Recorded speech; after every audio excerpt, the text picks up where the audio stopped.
I want you to tell me what player 3 can do. It resets. It resets, right? Yeah. Welcome to season 2 of The Voice of Generation Now. This is episode 1 of the brand new season of the video podcast presented by Spark.HD. And first, before we get started, I would love to turn our attention to our beautiful live audience that we have in the crowd tonight. Thank you all for joining us. Yeah. Here we go. Yeah, round of applause. All right. All right, so our first special guest of season 2 is none other than my boy Levi Ma'afala. Welcome on in, my friend. Glad to be here. So first off, you are from Hawaii. Yes. So tell me a little about Hawaii, what stuff is about there, and just maybe some things we don't know. I mean, pretty much just paradise, you know? There's really, like, I know it kind of sounds like a cliche, but there's literally nowhere like it.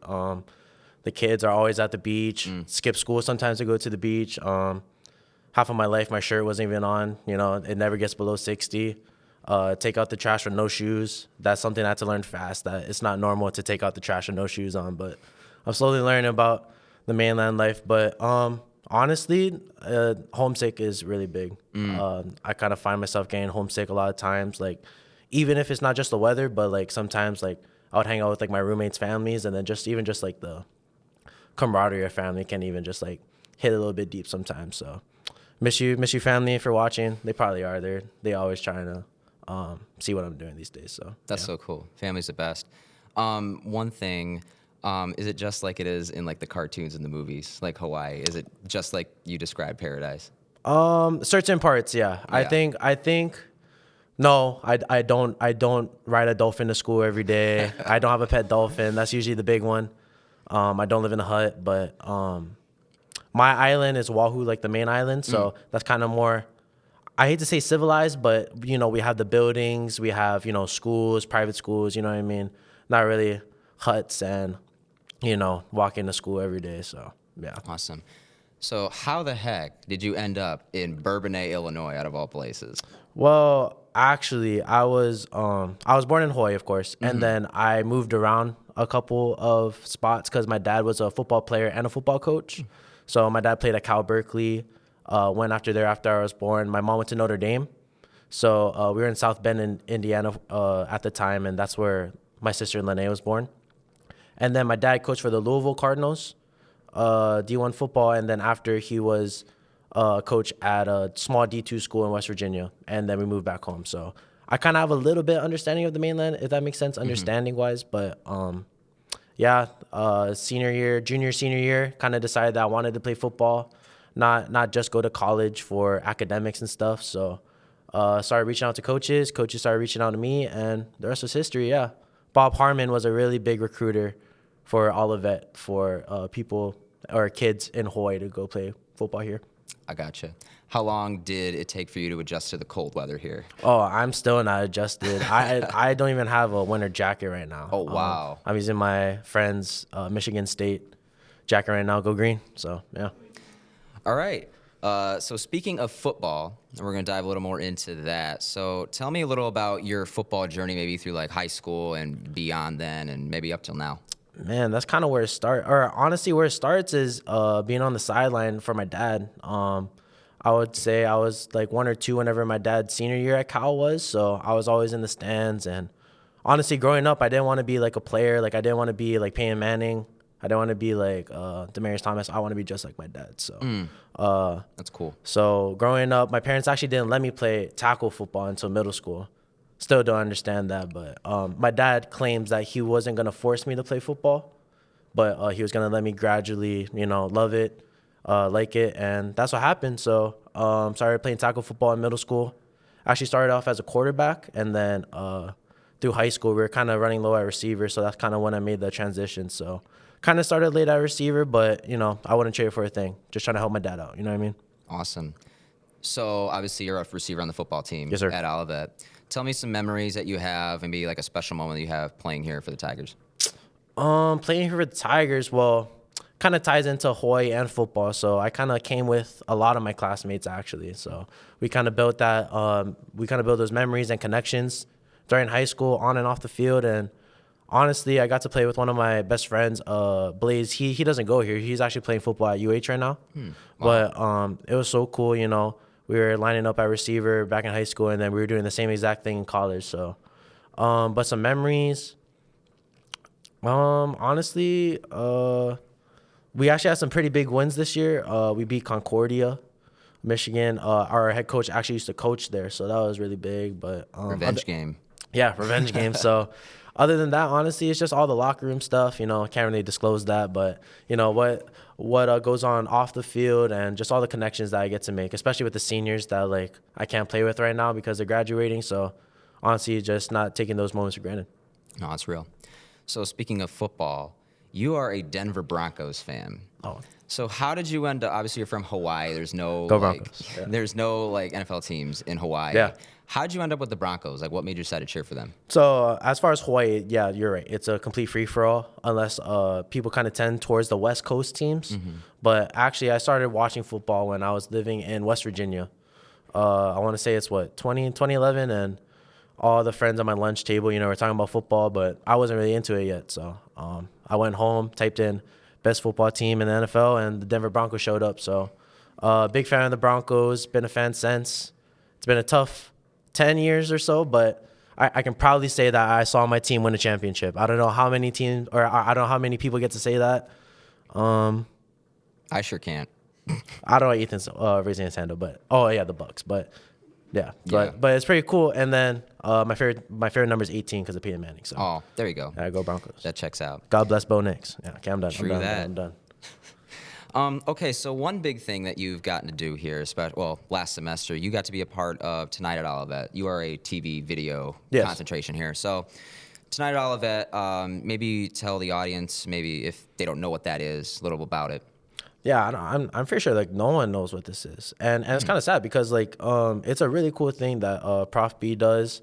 It's a studio production class, and we run a show, tonight show called Tonight at Olivet, and kind of just showcases the different students, and we actually have a lot of fun in it. Prof B teaches a class, so you already know it's a banger. True. And yeah, I got to work with Kaitlyn and Christina, and then just a lot of people. Usually you don't get like that really close with your team like right off the jump, but since we're in a class, it's a class setting. I kind of know like who I could trust, and honestly, we worked really great. It was a really great show.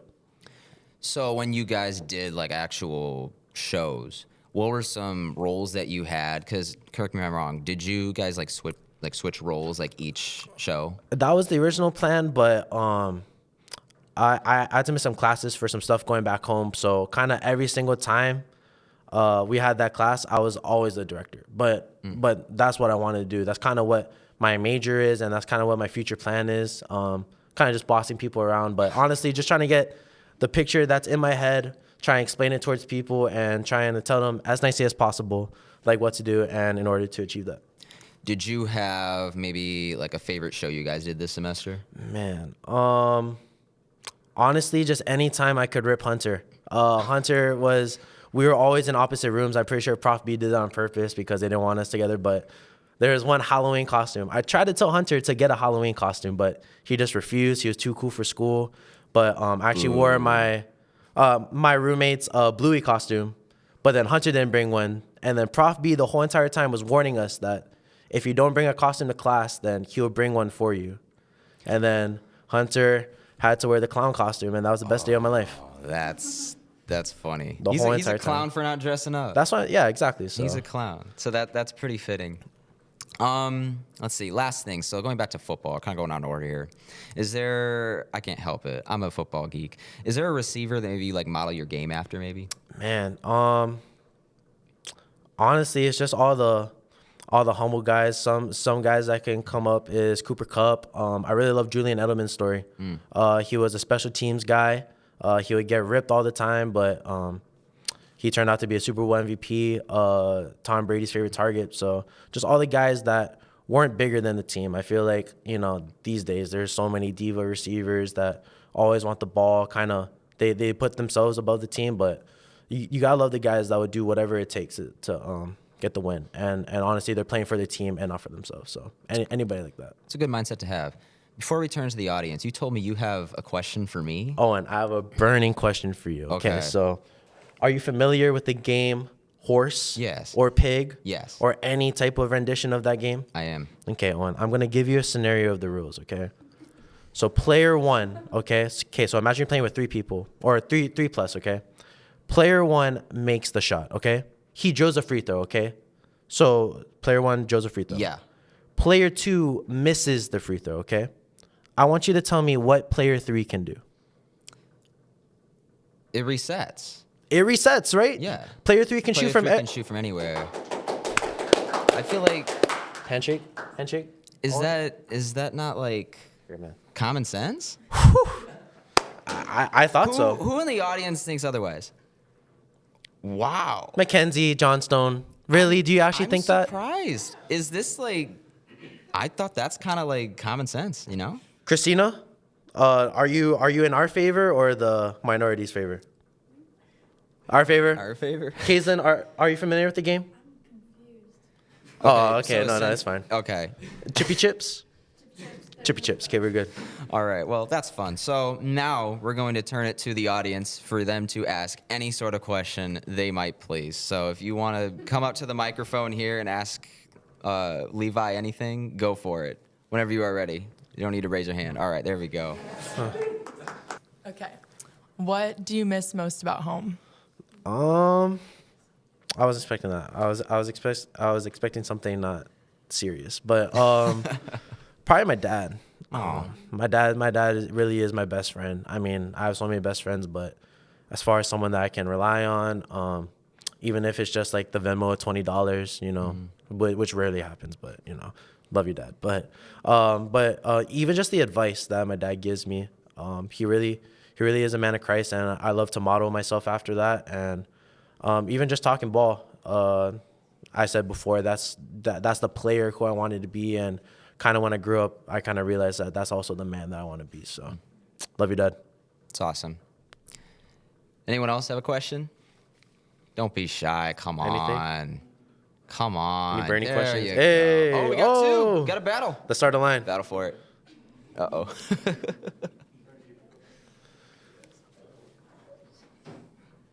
Hi, So, I'm Mackenzie. Mackenzie. So I've never been to Hawaii. Do you guys have like streets and sidewalks, or is it all sand? Okay, so she said Hawaii, so what's called? She's not wrong. There are certain islands that like are literally there's like one specific island where you need permission in order to enter the island. It's so sacred that I never been there.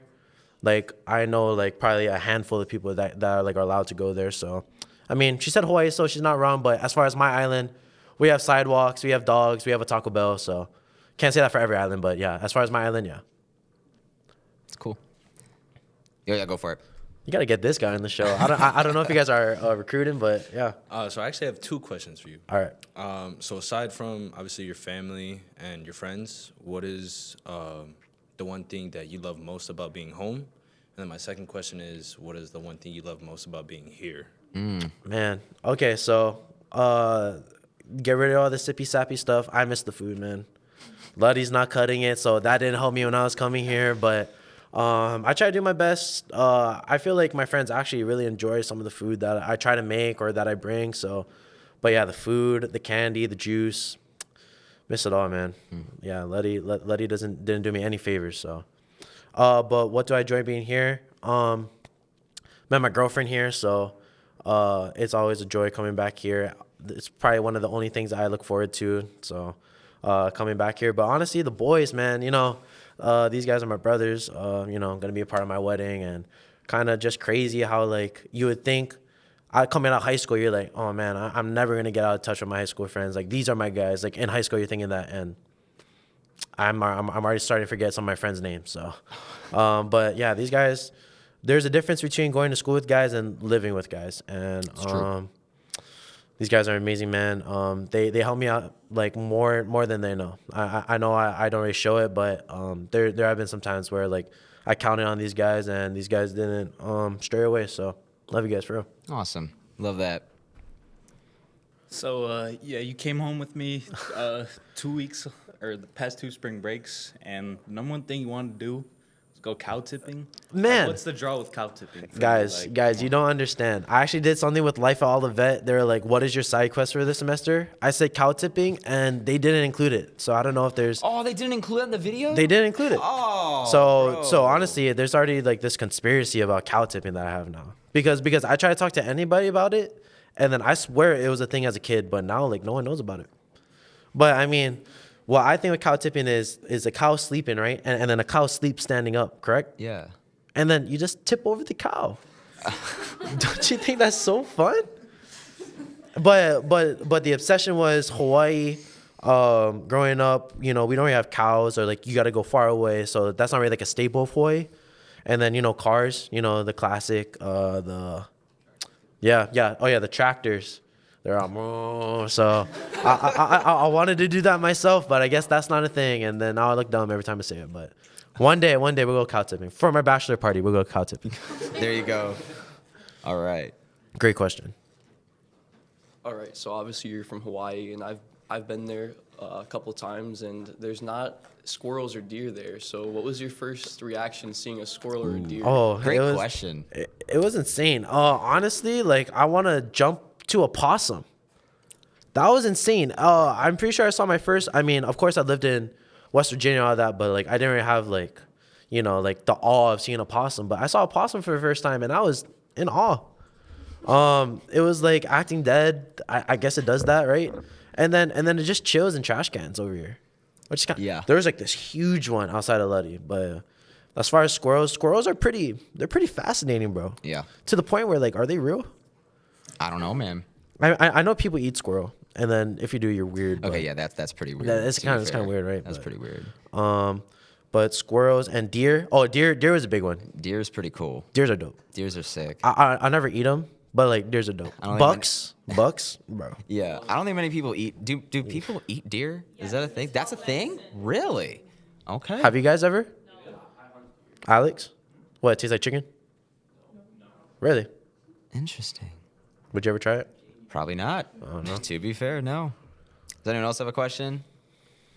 I do have one question. Okay. What was your first reaction to snow? Okay, so I can't lie. I saw snow growing up in West Virginia, but That's right. it's been a minute. I want to say it was like a 6-year gap between me moving back home and then coming back here and seeing snow. So I mean, it was cool for the first day, all the Hawaiians. So some of my friends like legitimately never saw snow. So it's pretty cool to see them. We built snowman. We were out there all day, and then it's like snow sucks. You know what I mean? Yeah. Walking in snow, it's wet whenever like you bring inside, and yeah, but pretty dope for the first day, and then after that, it's just a hassle. You know what I mean? It's the best way for me to describe snow is it's pretty, but it sucks. It does. Like, it comes with so many things that like you got to scrape the car off when it's cold. I think that might be the thing that irritates me the most. Like Yeah. cars, like what's called like I didn't know you have to start your car like 10 minutes before or whatever. You got to scrape it off, man. But yeah, Dude, it stinks, man. It stinks. Nick Strat, you got a question? I think we got time for like one, maybe two more. Go for it. You can go again. You don't have to. Yeah. So, if you could speak a language other than English and then the native language in Hawaii, what language would it be? Oh, French, 100%. Really? Yeah, I don't know if my dad propaganda. I don't know, like he like drilled that into my memory, but he claims like he like knows French, and that French, I don't know if I can say this, but it is like the sexiest language, and I feel that's true. Spanish is a close second, but I think like you're like like bro, Dude. but it's raps, it's raps.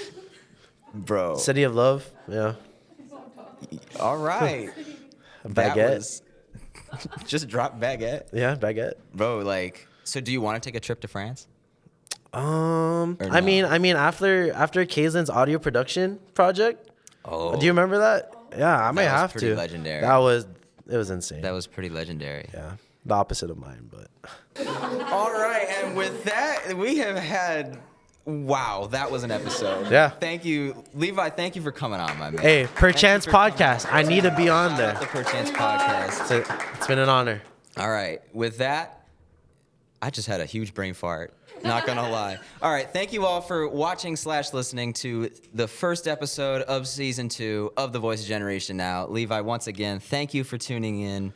to this. What a time this was. Yeah. Thank you. Benediction, be where your feet are, be great where your feet are, and go Broncos. Amen. Go Bears. See you next time.